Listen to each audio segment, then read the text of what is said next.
Hello, everybody. Joe from Gym Life here. We are finally getting a chance to meet Julia Rene, our Ifbb Pro Wellness. So thanks for joining us. Julia Rene is here, fresh off an Italian wedding, ready to join us for a great interview here today. Hi, Julia. Hello. Yes, I am full of pasta and I'm ready to chat with everybody. Thank you so much for having me. Yeah, thanks for being on. You know, I've been a fan of yours for a while now. Like a lot of people, I found you on social media, probably about a year ago, I guess. And when I first saw you, obviously you're stunningly beautiful, and that was an easy eye catch. But I thought that you were Brazilian. And That is such a compliment. I know, right? Because I follow the wellness scene when it first kind of came on, I guess, when it was announced here a year ago that wellness is going to be a new category in NPC and IFBB. And prior to that, I had been following just a couple Brazilian women down there who I find your category amazing because of what the shape is all about. And then when I saw you, I immediately just assumed that because you've got that beautiful complexion and everything else going on. So, and then I immediately said, "Oh my God, I got this podcast idea, and someday I'm going to have her on my podcast." So, thanks for joining me today. Oh, it's a pleasure. It's such a pleasure. So, your IFBB Pro Wellness, you are on quite a ride right now. Yeah. You started October. You just told me a minute ago. You started October 2020 was your first national show, right? No, that was your first NPC show. Mm-hmm. Yeah, and then from October 2020 to fast forward to July, I think it was, right, when you won your IFBB Pro Wellness at USA Championships. Yes. Wow, you didn't waste any time. Tell us a little bit about that ride and going from NPC to Pro that quickly. Well, when I heard of the category coming out, I was already in bodybuilding, like in the, I would guess, say the community, and pretty engulfed in it because all of my friends were. My boyfriend was a bodybuilding coach. He's still my bodybuilding coach, but he doesn't coach very many people anymore. So I was around it. And at that time, I kind of already decided that I wasn't going to be a bodybuilder. I made the decision. I was like, no, I just really want to do this for me. I don't really want to compete. And once I heard the wellness category come out, because I really didn't want to do bikini because my body was just not built for that. And I didn't want to do figure because that was a physique that it wasn't, I didn't think was going to be right for my body. And I think that's one thing that people going into bodybuilding should really consider is what physique do I have and what physique can I fit into, instead of trying to fit yourself into a category that you aren't going to excel in. And when the wellness category came out, I was like, that is it. It is perfect. I already, I'm half Italian, I'm half Hispanic. So I have the shape of like a Hispanic. So I was like, this is perfect. I already fits into my category. I'm very lower body dominant. So I had been building up in that category for a long time before I actually decided to step on stage. So I didn't want to step on stage and look like I didn't belong. So I worked for it for a very long time before actually stepping on stage to compete in it. And you're a natural, obviously, because you took that opportunity, and wellness kind of opened that door for a lot of women, I think, that were kind of finding themselves not really belonging into any particular category, fitness or figure, a bikini and physique in particular. And that's interesting to me that you would say that, because that really opened up a floodgate of opportunity for this other type of physique, which I think a lot of us appreciate, some of us a little bit more, actually. And in any case, I think a lot of times you see women that are trying to like move around within the fitness, or I should say women's bodybuilding categories, like you just said, and never really find a place where they belong. I did notice that when you first started, you kind of did have a bit more of a figure physique, I think, in those earlier picks. So you were in the bodybuilding scene, were you doing a lot of training in that sense, kind of down that path a little more? Exactly. So I was training a little bit more upper body heavy because I was thinking, well, if I'm going to compete, the only thing that I could compete in that was a little bit more muscular was figure. So my upper body training was a lot more than it is now. Like now I only do upper body once, maybe twice a week. And that's just touching on it, not necessarily trying to build so much muscle in that area and challenge myself.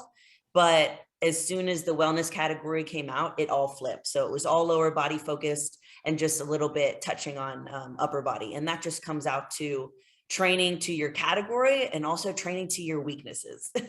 Yeah, it's interesting that your weaknesses certainly aren't your lower body. I mean, I call you the quad queen when I see you, right? Your quads are amazing. You're sweeping your quads. It's pretty incredible. You interestingly enough, and we're going to go back in time right now, because what we're seeing today is a very unique transformation to what you used to do back. Well, I guess how many years ago now? About 7 or 8 years ago. Yeah, I'd say. Yeah. That's quite a transformation. Tell us a little bit about your I know we talked about it, but tell me a little bit, and our audience a little bit about your background and how you kind of grew up and what led you to kind of the gym. So I've always been very athletic. Academics is not my thing. It's just my strong suit is anything that involves physical. I'm very good with that. And also more on the creative side, which is kind of like came to what I do now. But I've always been involved in sports. And I think it was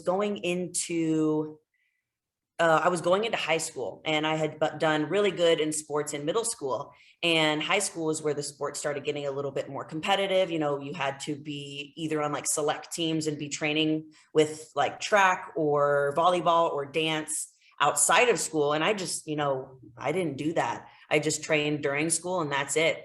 And I remember going into my freshman year of high school, I was trying out for these teams that I had done really, really well in, and I wasn't making any of the teams. I didn't make the teams that I thought I was going to. And when you're an athlete and you're in middle school, high school, it's kind of your identity. And when you lose that, you're like, what do I do with my life?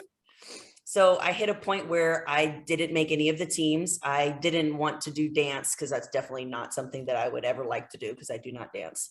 And I felt a little bit lost. And that summer, I remember I was hanging out with my friends, and all of them ended up making the dance team and volleyball team. And I was like, I don't know what to do with my life. And we were wrestling each other, like kind of like fighting. And I remember just picking up some girl and slamming her so hard that she lost her breath. And we were actually concerned and like questioning, calling somebody to help her because she wasn't breathing for quite some time because I knocked the wind out of her. And at that point, my brother was on the wrestling team and he had already been pushing me, Julia, you got to join, because me and him, I was my older brother's younger brother because he didn't have one. So it was already in the back of my mind, my brother pushing me to do this thing. And I was like, I don't want to do it. There's no girls on the team. I'm going to get made fun of. This is a very strange thing to do, being a female in Texas wrestling. So after that point where I slammed that girl down, I was like, yep, I need to do this. So the next day I told my brother, I said, I want to join the wrestling team. And he was so excited. And my parents were like, ugh. And I remember even talking to my mom about this when I was with her this past weekend. And she said that when she told her mother, which is my grandma, she goes, couldn't she pick a more ladylike sport? Yeah. So that's kind of where it all started. I started wrestling and competing and got really good at it very quickly. And that's where I started weightlifting as well. So that athletic body really started coming around. Of course, you said you were in athletics prior, but certainly we knew, those of us who know about wrestling, it's a whole different ballgame. I mean, you learned a lot about lifestyle and about developing your lifestyle. Early mornings, I'm sure, running, eating. Yes. What was your weight class? I got to ask you. So there were some days when we were on season where we would do cross country running at 4:35 a.m. because when you're wrestling, you kind of have to have a lot of endurance to last throughout the whole match. So we would do that for like the endurance aspect. Then later on, we would have the weightlifting period where we would weightlift. And at the time, I just did what my coach said. I didn't know what I was doing, why I was doing it. I just knew like, this is really fun and lifting heavy things is really cool. And after that, we would have wrestling practice where we would actually practice our moves and go through a whole match. And then sometimes afterwards, since I was the only girl, I would go to a separate wrestling practice with my coach, who they brought in to wrestle with me because she was a female. Yeah. I would go after school with her to practice more. So I was working out sometimes 4 times a day, and being in high school and just having a lot of pressure to perform really well in my sport.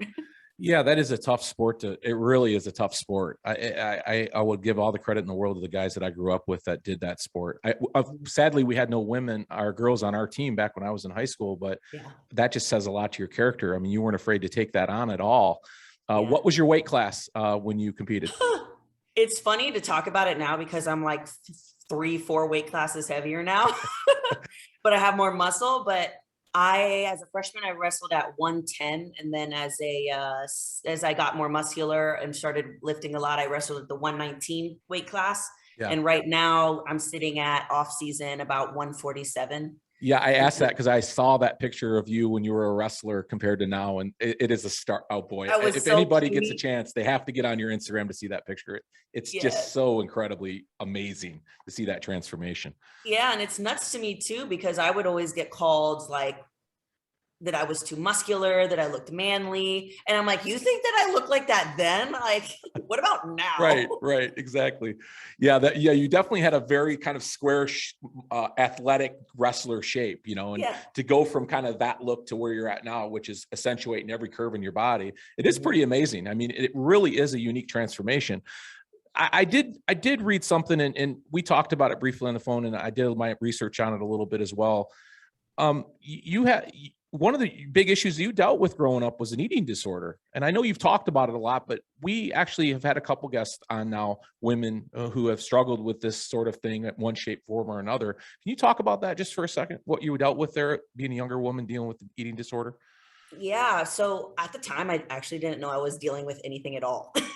Yeah. It was only when I actually started digging into it, right about when we hit quarantine. So about March 2020, that's when I realized that I actually had a problem, and I kind of traced it back to wrestling. Okay. Because if anybody knows anything about wrestling, it's very similar to bodybuilding in the way that you have to cut down. Sometimes for men, you have to be in a certain weight class.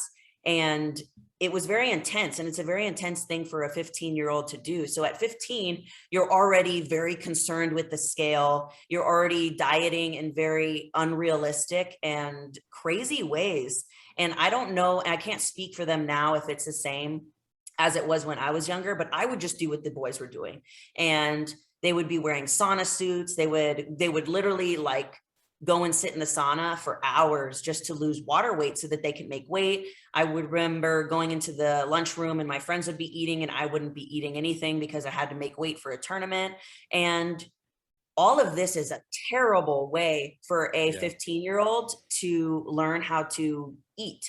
So I was learning all of these terrible habits and I didn't know it was a bad thing. It's just normal. This is what wrestling is. This is how, you have to be in order to be competitive. So now that I look back on all of that, that was where my binge eating started. Okay. So I would cut weight to 110 pounds. And then in the worst ways, I would not eat. I would go into the sauna. I would run in the summer with full sweats on and then check my weight immediately as soon as I got home. And after I would make weight for a competition, I would eat so much food in a binge eating fashion because I had been depleting myself for so long, and I'd be drinking so much water, trying to replenish my electrolytes. And now I know, wow, that is a binge eating pattern that I have established since I was 15, and I'm 24 now. And I've been working on it for about a year now, to just heal from it and learn practices to get over it. So that's kind of where it started. And it's just nuts that I know a lot of children learn such bad eating habits at a young age. I guess that correlation is so real. I guess I really never thought about that. And maybe not just so much in wrestling in high school or in young athletics, but all these sports for that matter, kind of forcing these young women and young men in particular to go in these certain directions pretty aggressively. And you can find yourself maybe falling into that. How did that affect you moving forward? Like, where did you because really then we fast forward 7 or 8 years and all of a sudden you got this, this badass wellness physique, you're a pro.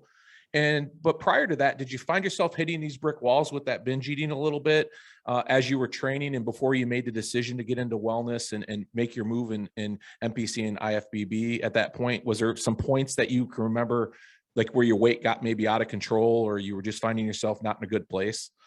Yeah, it happened two separate times. So the first time that it really happened, which is what actually made me realize that I had a problem, was when quarantine hit the first time. So March 2020, I was 3 weeks out from my first show, which was supposed to be in April, the Ronnie Coleman, and quarantine hit. So I'm 3 weeks out. I'm the leanest I've ever been in my entire life, and I'm super excited for my show, and it gets canceled.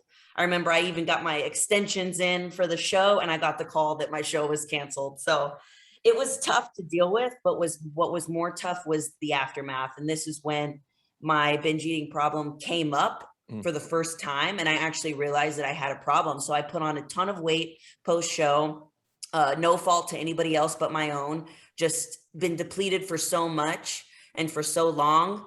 And then I just ate, and then looked at myself and was like, what did I do? You know, I was more shameful and had guilt because I had let myself go. You know, Yeah. it wasn't necessarily like I'm upset that I gained the weight. The weight wasn't the thing. It was more so letting myself down that hurt so much. So after kind of getting out of that and still um moving out of it in a way of like trying to learn practices to not eat in that pattern anymore. And then finally, once I got out of it, I felt strong enough in myself to go through another show. So that's when I did the first real show, which was the Adela 2020. And still after that show, I thought I was ready enough to be able to handle the off season part. And I gained even more weight that time. I went from my stage weight of 125 to being 170. Wow. So Yeah. I gained that much weight because I just couldn't control my binge eating. So, and I'm the type of person that I like to move very fast. So I was like, I'm ready. I'm healed. I can do another show and I'll be fine. And I wasn't. So that's when I hit my all-time, I call it my all-time low. After that show, I just gained so much weight. I couldn't control the binge eating. And it was just, it was tough to handle that. Well, how do you cope with it now? I mean, I suppose you cope with it a little bit because your schedule just doesn't really allow you to take much. I imagine you're photo shooting and everything else half the year right now, so there's a bit more pressure in that respect. But how have you figured out now moving forward, especially with your pro status? How do you intend on, and what have you been doing to cope with it?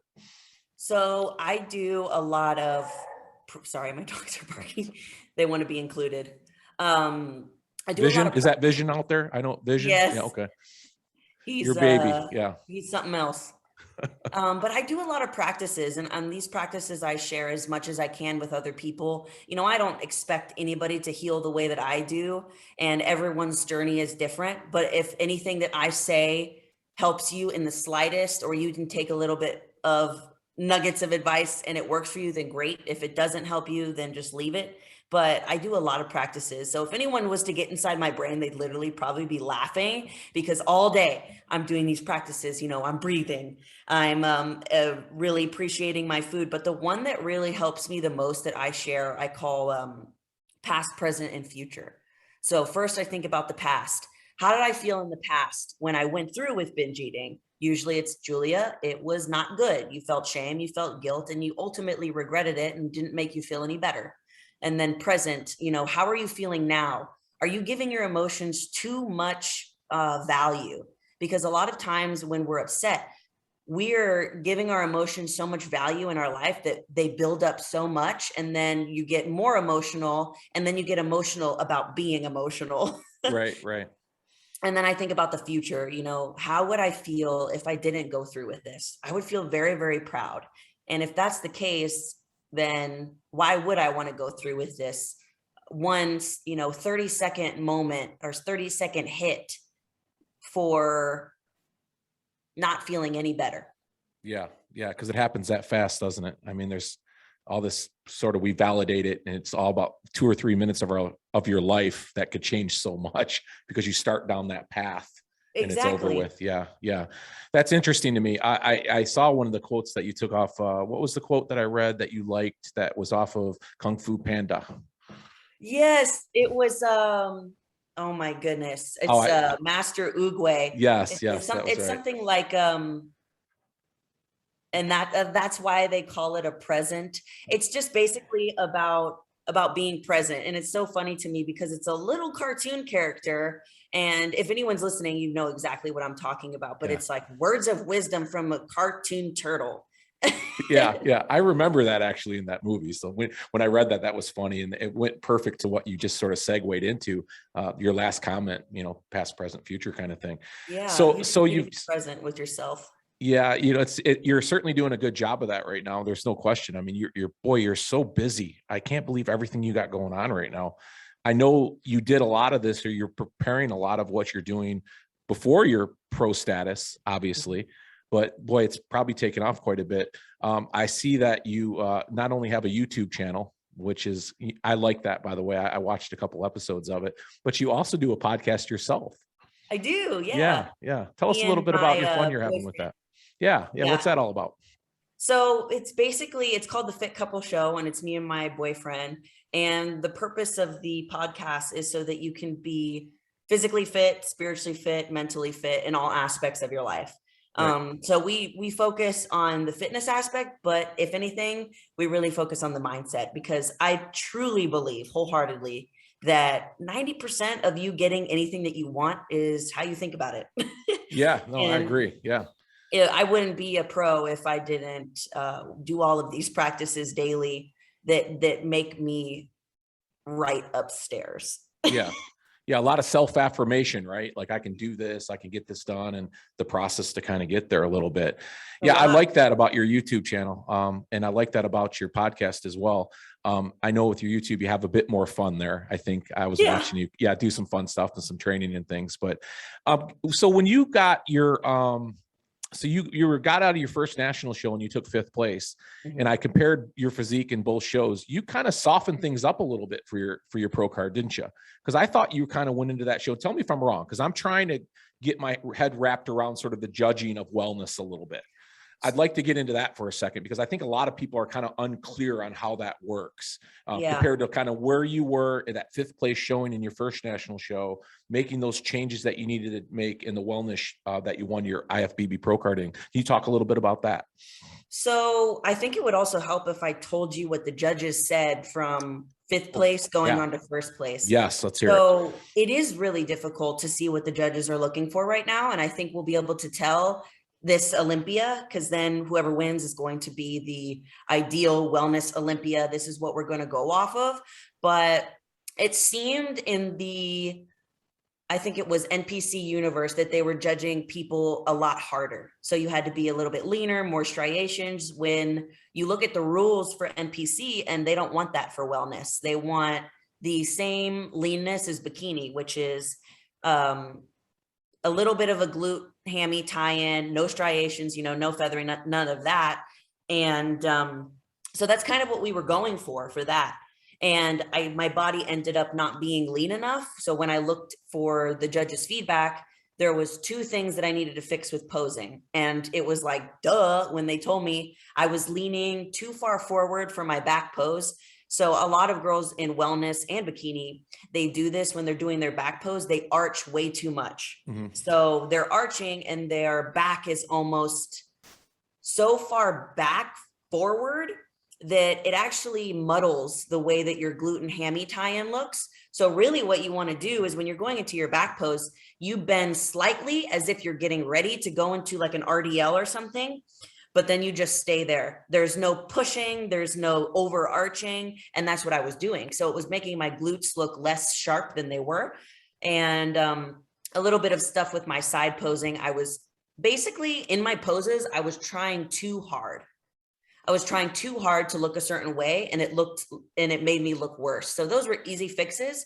Also a little thing, they wanted me to come in a little bit leaner. So I ended up coming in about 3% and body fat leaner in my second show than my first one. And I fixed those posing things. And what the judges, I think, also see is that they want to see that you're listening to what they have to say.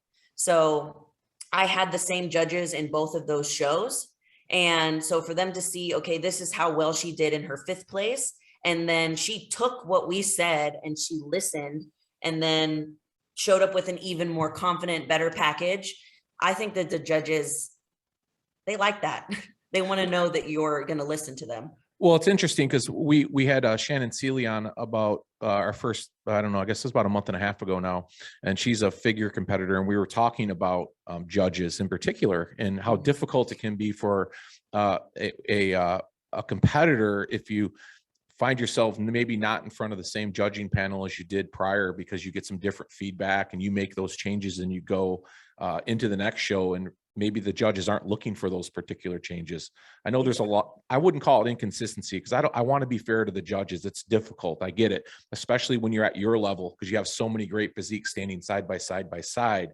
But so that was an interesting opportunity for you, because you were able to kind of go in with those same judges and knew those changes you needed to make. Exactly. Yeah. I'm Okay. very glad that it happened that way. You Yeah. know, of course, it wasn't ideally what I wanted to happen. You know, I wanted to get my pro card on my first try, but I really needed that. I really needed that push to say, you know, like, let's bring you down a notch, because I had, you know, I had won my first show. And then going into, like, what are the odds, you know, that I win my first show overall, qualify for nationals, go and win that show as well. You know, sometimes you need to be kicked down in order to be built back up. And that's what happened. You know, I wasn't the winner at that show. And I knew that when I was stepping on stage. And after being able to compare the physiques, you know, I wasn't ready mentally, and I needed those critiques in order to go into my next show. Because I'm telling you, when I went and stepped on my stage that second time, I knew. I was like, I'm getting it. I just knew. That second time I said, this is the time. Yeah, it's interesting you say that, because you kind of were on a fast ride. I mean, so saying, hey, it all worked out the way it was supposed to, because it could have went, if you'd have won your very first national show coming off your very first show. Yeah. Boy, oh boy, that's crazy. So you're right. Yeah, you were able to take a moment of criticism and turn it into a positive, which I think is great. And just some subtle changes. I mean, isn't that crazy? That's what it. I mean, because if you look at your physique, and I hope a lot of people do, go to Julia Rene's Instagram page, look at that physique from that first national show to the second national show, and you're saying that you were 3% less body fat. You wouldn't guess that by looking at the picture. You were fuller. I mean, you really looked like your quad sweep was better. I mean, everything kind of flowed nicer. I'm surprised to hear that, because I was actually thinking the other direction. Yeah. It just sort of all worked out with your posing and everything, like you said. Yeah, pretty crazy. I guess there's not a question in there. I'm just tying this all together in my head, because I thought it's a really cool journey that you're on right now. So so the IFBB pro wellness status is because it's a newer obviously class right now. How are we shaping up in that class right now? And what would you say in respect to the direction that a lot of these women are going in? Do you see a lot more women that are more like you having success in the sport, that being that you kind of came into it with the idea of doing wellness? Or are you seeing some success stories with more women that are trying to cross over from classes? You know, I'm interesting to how that works out. You know, that's a really good question. I see a lot, and what I did start seeing a lot when we first started seeing the category come out, is that women that were trying to cross over, and it was usually from bikini to wellness or figure to wellness, and they were docking the figure girls, and they were putting them on the outsides because they were too muscular up top. So they really wanted to differentiate wellness from the other categories in that sense. And also what they're doing with the bikini is that they're starting to dock bikini girls for being too muscular, because they really want to separate bikini, wellness, and figure, because all three of them have completely different looks. Oh yeah. The way that I kind of like to describe bikini is an X shape, so it's very balanced. Wellness is kind of like, it's almost like a triangle, I would say, because it's a little smaller upper body, still muscular. Oh yeah. But the lower body, it's the only category where they look for an imbalance. And then figure is a upside down triangle. So yeah, that's a great way to describe it. Sure. Yeah, I would totally agree with that. Yeah. It's interesting to me that it took so long to get this category in, right? It just seemed like the natural fit with kind of the way things were going, because for a while with women's bodybuilding and the categories that they had out there prior to wellness, everything was kind of meshing together. There wasn't that one category to kind of separate the classes. Exactly. How do you see the future of American wellness right now? I mean, I know, of course, the answer is it's going to be fantastic, but how soon do you think it's going to take to catch up? Do you know who I'm talking about? You know, those girls down south. I mean, because that's a whole different ball game down there. That's why I think this Olympia stage is going to be something pretty special. What do you think about that? I really think that we're catching up very quickly because you can see, I think the majority of the girls that are going to be on this Olympia are, they're Brazilian, and then they've either like stayed or they've moved into our area. But there's a lot of girls like Sunny Andrews. She's I don't think she's Brazilian. There's some girls that are going to be representing the United States that aren't originally from Brazil at the Olympia this year. So I think that we're catching up very quickly. We do have a lot of kind of making up to do because we haven't had this category for this long. But an example that I get is Renee Jewett. She's from San Antonio and she's incredible. Amazing. Yeah, amazing. Yep. She's qualified for the Olympia and she has been working on the wellness physique for years behind the scenes. And behind the scenes, just very quiet, you know, she's kind of like a silent but deadly.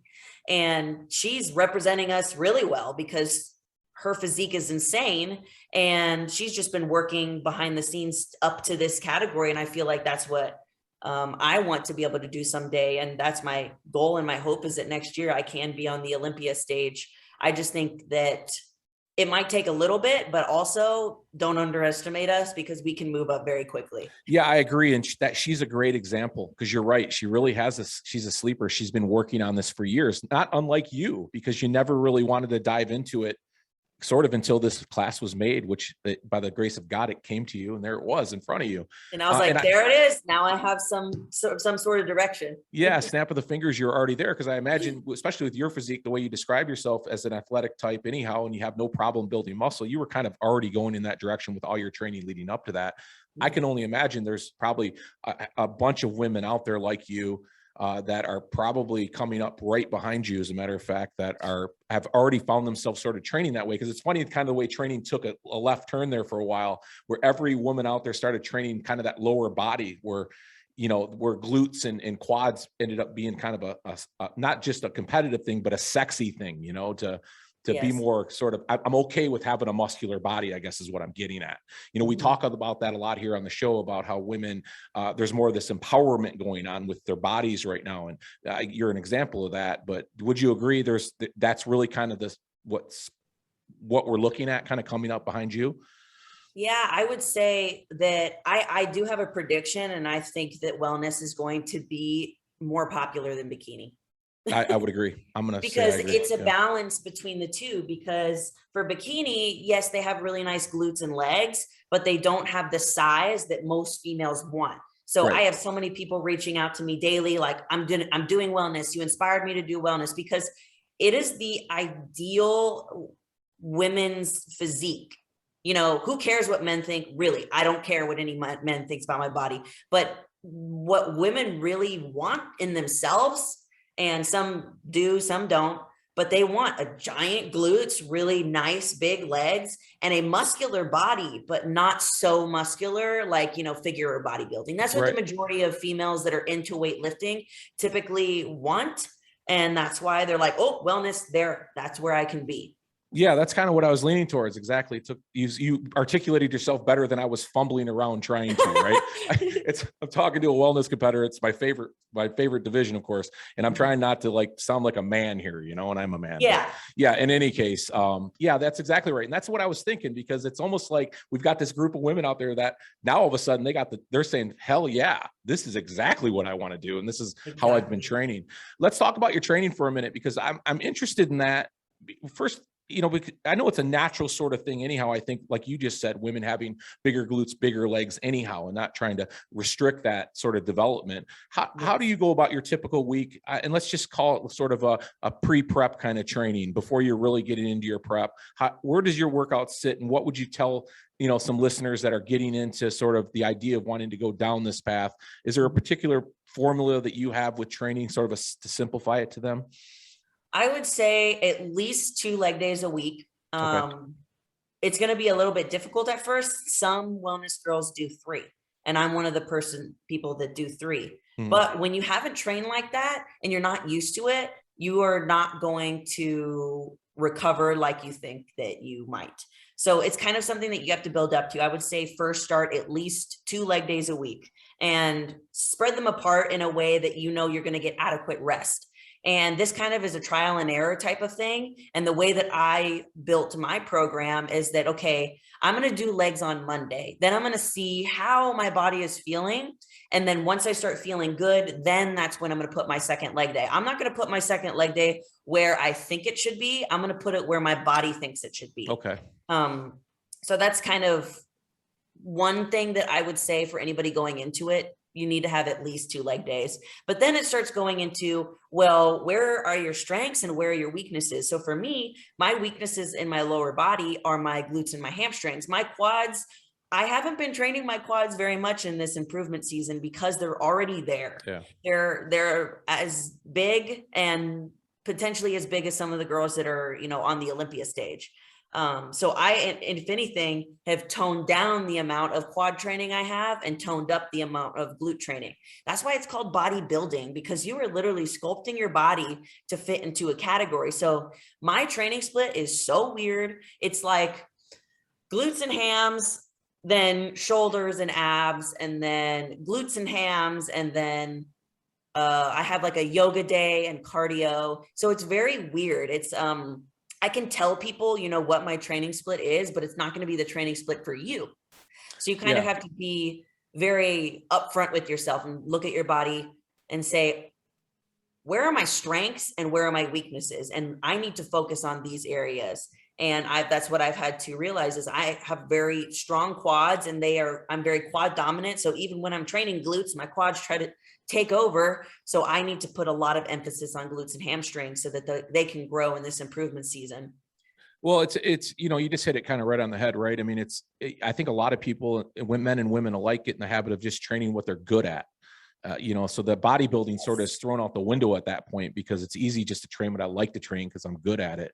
But is your split a 7-day split or do you kind of do like more of a feel your body methodology where you're just sort of saying it could be an 8 or 9 day split? Or are you more regimented in your split? I would say that so I lift, I think 5 days a week right now. And I take my rest days. I have them planned already because I kind of know where my body is starting to feel tired. But if it changes and one leg day is harder than the other, I'll move them around. Okay. So you leave it pretty wide open. Then you'll say whatever my body's really telling me at that time. However, you kind of go in with a general idea and kind of move it around from there. Well, how about your maintenance program? I mean, your recovery maintenance program, there's so many great things out there nowadays that a lot of people are kind of using now for maintenance and recovery. Is there anything in particular that you do that you really love doing that is helping you out? Food wise? Or in general, like you mentioned yoga as being one of them, kind of as a recovery for you, or is that more, I don't know, yoga, they say is pretty hard. I've never done it, but it's hard. Yeah. So the reason that I do that is because it helps a lot with posing. So when you're posing, you have to move your body in such weird ways and you have to like contort and move it. Like your body's facing one way and then your legs are facing another way. And a lot of times bodybuilders are literally built like rocks. And I started noticing that I couldn't even sit crisscross and I'm 24. This is a problem. Yeah. Right. Yeah. So I started doing yoga at least once a week when I started prepping for my show. So I've been doing it for 5 to 6 months now. And it's just crazy the amount of movement that I have with my body, and not only just having the connection with my mind and body too, that it teaches you patience. And it's just another way to like get out of your routine. Because sometimes when you're a bodybuilder, it's so regimented and so like, this is what you do on this day. This is how you eat. And to get out of it a little bit and just do something that's not, you don't have to take so seriously is really nice. That's something that I do. You had mentioned earlier, kind of when we were talking this, your mind, body, spirit, kind of way you're approaching life right now in general. Do you have some holistic things that you do, like meditation and different? I mean, do you carry a crystal around in your pocket? Or is there some things like that you kind of take part in? as far as Yeah, you, I mean, I have a big old thing of crystals too in my house, but like I don't necessarily wear them anymore because I'm always working out or something and I always ruin it. So I have a very solid morning routine that Mhm. really sets me up for success during the day. Naturally, I'm very introverted, so it takes a lot of energy out of me to be around large groups of people. So I'm the type of person that I need to be around people and then I need my alone time to kind of recharge myself. Gotcha. There's other people like my boyfriend that can be around people all the time and it doesn't like drain him. So we're kind of opposites in that way. So there's things that I do every single morning that really just set me up for success. So, I start every morning doing fasted cardio. Sometimes it won't be fasted cardio, it'll be like yoga, but immediately I wake up and I get my body moving Yeah. because your mind is going to be like, get back in bed, hit the snooze. So it's kind of that Yeah. thing. Yeah. Alarm goes off, you jump yourself out of bed and you get moving, whether Mhm. it's doing a walk outside your house. It doesn't have to be going to the gym, but for me, I need to drive and get myself out and go somewhere because I work from home. So Yeah. getting out is really important. Yeah. Yeah. So I'll do that. I come back home, kind of get showered and ready. I do a 1 page of journaling. And this is just word vomiting, Okay. anything that I'm feeling, anything that I'm thinking, because what that does is it really, a journal's not going to judge you, Right. it's not. So just by getting everything down, it also helps me organize what are my crazy thoughts and what are my real thoughts so that I can organize them better. Yeah, I like that. Yeah, that's kind of what I was getting at. I thought there were some little intricacies that, kind of you need as a part of your day. And, whether that's at yoga or that journal or sort of getting out of I guess, your work zone, right? And it's kind of Mhm. opening up your mind a little bit. You do a lot of coaching right now. I Yes. mean, you do a lot of everything right now. You're juggling everything. I see the YouTube, of course, and the podcast, and then getting competition and training. And you also do a lot of coaching. Mhm. Do you coach just competitors? I get the feeling that you do more lifestyle coaching. Is that kind of more? Yeah. Okay. I don't do any bodybuilding coaching because Okay. that is something that's that's a lot harder. Dealing Yeah. with manipulation of water, manipulation of salt. That's just something that I don't know how to do yet. So I'm not gonna, you know, Do you find do there's that. probably a bigger, I don't want to say clientele, right? Because we don't like to use people as a product, but it's certainly the idea that you're helping these people out. Is it because of lifestyle training? Do you think that gives you more opportunity too? Because people kind of see where your life has kind of come from and gone to. Yes. I really like the lifestyle aspect of it because bodybuilding is something that's so short lived and you're not going to be doing it forever. So I would rather teach people, how can you do this one thing for life? I never call it like, I'm on a diet, I'm on this, I'm on that, because this is something that you need to learn how to do for the rest of your life. It's not going to be just a tiny portion. And if it's only going to be a tiny portion, it's not going to last. So I like to teach people in the grand scheme of things. So with the mindset, with the journaling, with all of those things included, with eating for their body, because I'm not going to be a bodybuilder forever, but I am going to do it for a long time. And I need to learn how to eat like a normal human when I'm not competing. Yeah. And I Right. think the majority of people are just trying to learn how to do that too. Yeah, you're right. A lot of people, and they need help in that. Maybe we take it for granted because we're inundated sort of with this bodybuilding community, but a lot of Yeah. people don't know how to do it. I kind of got that from you by following you that, yeah, it's funny. If I didn't see these competition pictures of you, which are amazing, I would have just guessed you were a lifestyle sort of gal, that this is really more about who you are and less about what you want to be because you're kind of already there. That's really what I gathered from all the fun stuff that you're doing from the podcast and the YouTube or the podcast with your boyfriend and the YouTube and your coaching, because it's not structured like a lot of pro bodybuilders are structured. They're very more specific where you're general, but you're general to a lifestyle audience. And I thought that was really unique. I really Yeah. did. Yeah. Very cool. So what's in the future for Julia Rene? In the future, as far as bodybuilding goes, I'm going to be on the Olympia stage this time next year. Okay. So Yeah. that's the goal bodybuilding wise. Yeah. So you got plenty of time to do whatever changes you need to make. Have you had these conversations? Who are your coaches? Who are you working with that are helping you sort of down this path? So my boyfriend is my coach for bodybuilding, and And my what's his name real quick? Cause I tried to find his name and I couldn't. If you're hiding it, that's fine. But what's his name? no. His name's Zach Blakeney. Okay. Zach. Yeah. All right. So that's he's helps me bodybuilding wise, and just being the most incredible partner that anyone can ever ask for. Support, best friend, all of that. And then, for self-awareness coaching, my friend and self-awareness coach, Liv Hayden, I meet with her every week, and she's like my therapist. She helps point out things that I am not noticing. She just helps me be the best version of myself that I absolutely can be. And both of those things together are kind of what's created who I am now. Bodybuilding is a huge part of my identity, but it is not my whole identity. I want to be able to touch people through telling my story about binge eating, through my past wrestling career, through the importance of self-awareness and getting the things that you want in life. That's what's really going to be important to me. I think for the rest of my life, bodybuilding will be something that isn't always going to be there. And I'm going to do the best that I can in this industry while I can, because I don't half-ass anything. Yeah, no, I whole ass, or I don't do it. No pun intended. I know. Yeah, exactly. Yeah, I get that from you. And you're on a very unique ride, right? Because you've had this opportunity now at a pretty young age to have this success, which is unique. It really is. A lot of men and women don't experience this so quickly. So you've got a nice long ride ahead of you. It's certainly using your platform to do all these other things, I think, is pretty amazing. Let's talk about that real quick, because I like that awareness coach thing.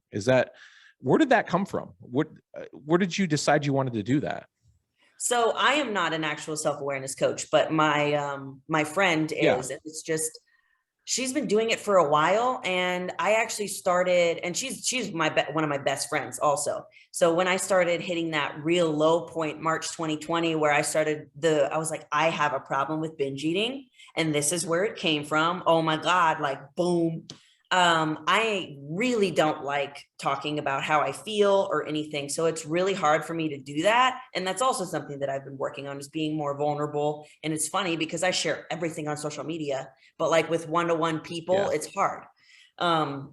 So something just told me, maybe reach out and see if she will help you. And of course that she's going to help me. So it's less of a therapist then, and it's more of just sort of, how would you describe it? Like more the interaction that you have.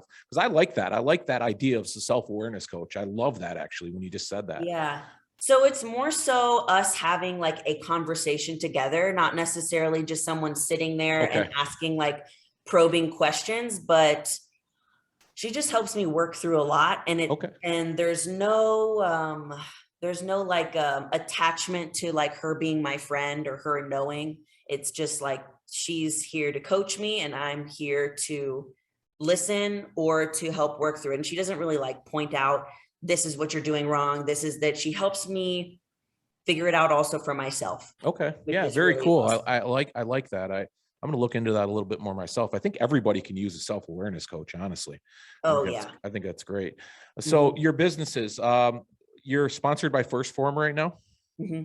Yeah, that's awesome. I love Phorm. I know a couple. Yeah, they are great, aren't they? And then you also are sponsored by Buff Bunny, which that's the first email I put in, by the way. That's why I did that. A lot of people think that Buff Bunny is my company, which is so funny because it's so similar. Yeah, it makes sense too. And what are your other sponsors? I want to talk about your sponsors right now and get those, what our limited reach is. We certainly want to give you enough platform as we can. Who else sponsors you right now? Let's see. Now I put you on the spot. If you forget one, you're gonna be in real trouble. I'm sorry. I'm like trying to think of them.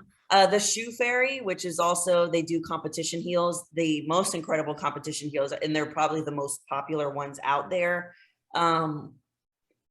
Let's see, others. I can't even remember any of them. Oh, great! No, I'll have to edit this whole part out now. I won't. I'll actually put it in the bio, and we'll get it right. Gotcha. I won't hold you to it. Yeah, I should have prepped you on that. I'm getting new at this interview and stuff too. We're a couple months into the podcast, but yes, good. Hey, listen, we're having fun, and you're a big part of it for us now too, and I appreciate it, because having you on here is we really want to reach a broad audience. We don't want to be just pigeonholed into a bunch of guys talking bro lifting all the time. And I'm No, fascinated I like I like all the sports, and that's what gym life's all about. You know, that we all have an origin story, and we all end up somewhere. And you're a perfect example of that. I think you're on a great path right now.